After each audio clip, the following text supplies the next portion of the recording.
估計去到中午至到黃昏嘅時候可以去到天台。大火至今仲4個人死亡，包括有一個殉職嘅消防員，另外仲有200幾人失聯。居民繼續四處查測。當局就強調，呢一場大火蔓延嘅速度唔尋常。警方已經採取行動，以涉嫌誤殺拘捕負責大廈維修工程公司3個人，先睇下救火嘅進展。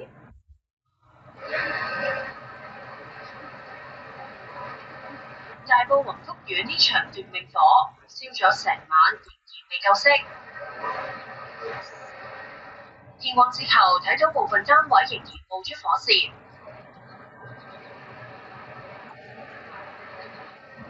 大廈外牆嚴重燻黑，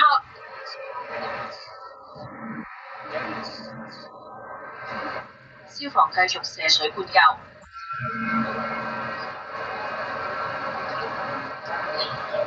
消防清晨嗰陣話，起火嘅7座大廈入面，其中4座火勢已經受控，其餘3座仍然喺度獲救緊，正係由下而上搜索同滅火。由較低層嘅部分咧向上。